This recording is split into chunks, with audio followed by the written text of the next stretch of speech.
La seguridad de la vida eterna, por Francis Goodrich. ¿Puede un creyente ser perdido? Una cuestión esencial e inmensamente importante que cada creyente debe afrontar es: ¿será posible que haya hijos de Dios en el infierno? ¿Es el destino del creyente basado en sus buenas obras, como muchos enseñan, o solamente en la obra consumada de Cristo en el Calvario? ¿Puede un creyente ser desligado de su salvación y perdido eternamente? ¿O tiene él una seguridad completa que irá al cielo? Esta es una pregunta o cuestión muy solemne, y ciertamente en la contestación depende su paz y tranquilidad de espíritu. Si para lograr los cielos dependa en mantenernos en buenas obras hasta que morimos, ¿cuántas buenas obras debemos hacer? ¿Y cuán buenas deben ser? ¿Es lograr el cielo una recompensa o un regalo? ¿Dónde encontramos en la Biblia un ejemplo de un creyente siendo renacido más de una vez? ¿O dónde lo dice que puede él ser renacido más de una vez? ¿Dónde dice que deberíamos mantenernos salvos? ¿Dio Dios a su Hijo o solo nos prestó, el cual se nos puede quitar si no vivimos la vida? Sí, como la Biblia nos dice, nuestra naturaleza humana es tan débil y corrompida que no podemos salvarnos a nosotros mismos. ¿Cómo podemos pensar que es posible por nuestra naturaleza humana mantenernos salvos? Sí, como Hebreos capítulo 10 versículo 1 al 4 declara, la sangre de animales sacrificada satisfizo la conciencia de los israelitas por un año. ¿Cuánto más debe la sangre de Cristo satisfacer la conciencia del creyente eternamente? Si la compañía innumerable de Apocalipsis capítulo 7 versículo 9 alcanzaron el cielo porque habían lavado sus ropas y las habían emblanquecido en la sangre del Cordero, y esta es ciertamente la única razón que ellos lograron el cielo, ¿no debería ser prueba decisiva que todos los que alcanzan el cielo lo alcanzan no por hacer buenas obras, sino por la sangre del Cordero? Leemos que ellos han lavado sus ropas y las han emblanquecido en la sangre del Cordero. Apocalipsis capítulo 7, versículo 14. Objeciones a la enseñanza de la seguridad eterna. Aquellos que objetan a la enseñanza de la seguridad eterna dicen que incita a los creyentes a vivir como les place. Pero esta es una acusación falsa contra el mensaje de la gracia. Los impugnadores de la seguridad eterna piensan que la única manera de conseguir que los creyentes vivan vidas piadosas es mantener constantemente la amenaza del infierno y segunda muerte sobre las cabezas de los creyentes, cosa que los apóstoles no hicieron. Esta es contrario a la enseñanza de ellos. Asimismo, porque los defensores de la seguridad eterna no amenazan a los creyentes con el temor del infierno, ellos creen así que se alientan a sus seguidores a hacer como les place. Esto es falso. ¿Atemorizar a los creyentes con el infierno es la única manera que la Biblia logró que los creyentes vivieran para Dios? No. La Biblia no enseña que el creyente debe servir a Dios porque tiene miedo del infierno, sino que debe servir a Dios porque le ama a Dios. El miedo a la ley y encarcelación hace que una buena madre trate bien a sus hijos huérfanos de padre, ¿o es por causa de amor que los cuida bien? Por supuesto, es el amor. Ella no necesita la amenaza de la ley, porque ella tiene amor en su corazón. Asimismo, el amor de Dios hace que el creyente de la gracia desee agradar a su Señor, en vez de vivir como a Él le plazca. ¿Qué son algunas respuestas que el creyente en la gracia puede dar a aquellos que le acusan de alentar a los creyentes a rebelarse o reincidirse? 1. Cuando un creyente con corazón sincero ve la gracia de Dios, que no solamente le salva, sino también le guarda, mantiene salvo, no puede hacer otra cosa sino apreciar y amar al Señor, y odiar al pecado y rehusar reincidir. Número 2.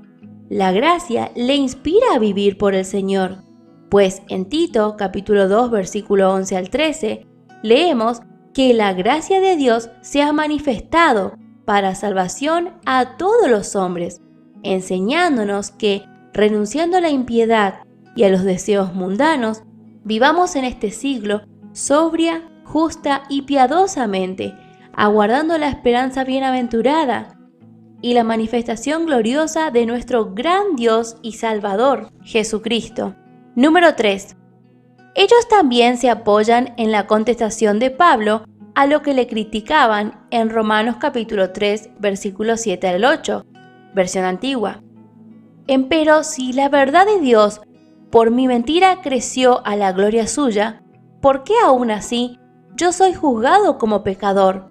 ¿Y por qué no decir, como son blasfemados y como algunos dicen que nosotros decimos, hagamos males para que vengan bienes, la condenación de los cuales es justa?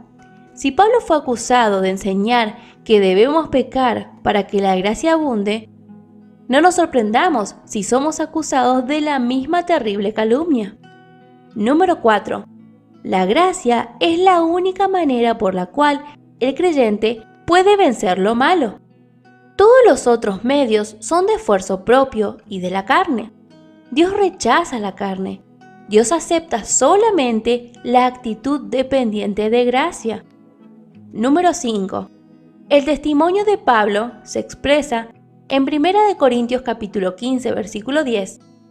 Pero por la gracia de Dios soy lo que soy, y su gracia no ha sido en vano para conmigo. Él dependía en la gracia de Dios para cada paso de su vida. Él sabía que toda cosa dependía en la gracia y no en algunas obras de justicia de parte de sí mismo. Nosotros somos de la misma persuasión. ¿Cuál es el trato de Dios con los pecados del creyente?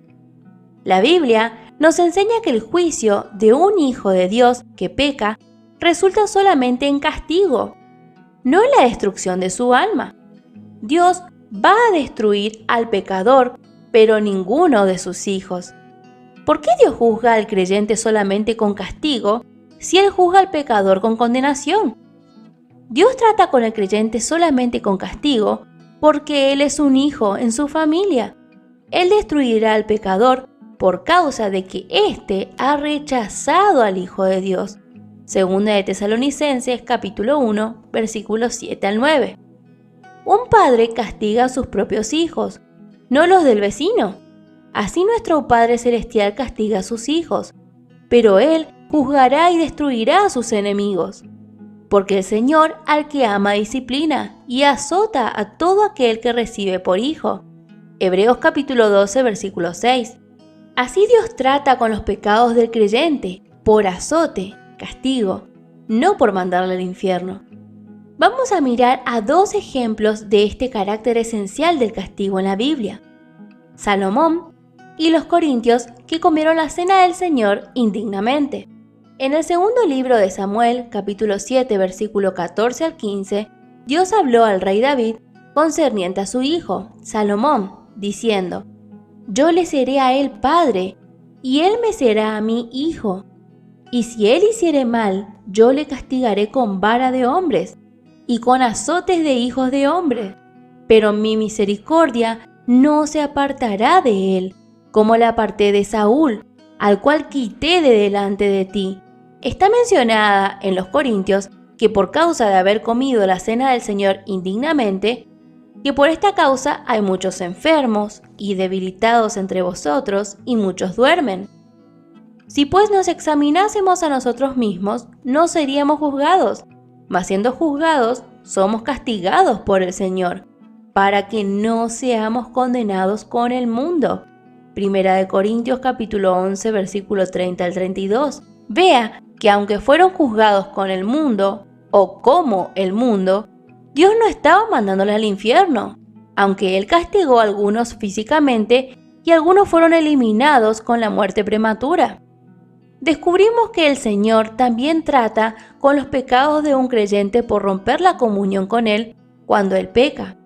Dios es luz y pura santidad, y no puede tener comunión con nosotros cuando andamos en las tinieblas.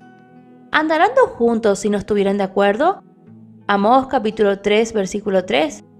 Pero si andamos en luz como Él está en luz, tenemos comunión unos con otros, y la sangre de Jesucristo su Hijo nos limpia de todo pecado. Primera de Juan capítulo 1 versículo 7.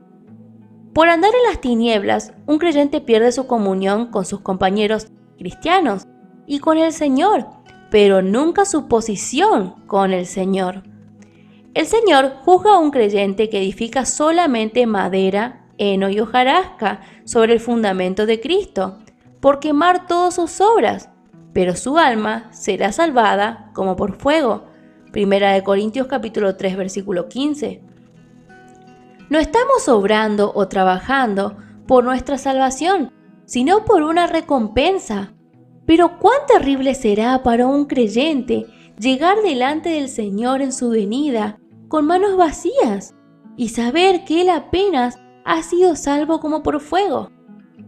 Por tanto, de lo que hemos dicho, vemos que Dios trata con el pecado del creyente por castigo, por terrible juicio, por la muerte prematura, por romper la comunión con Él y por quemar todas sus obras, causándole pérdida de su recompensa por toda la eternidad.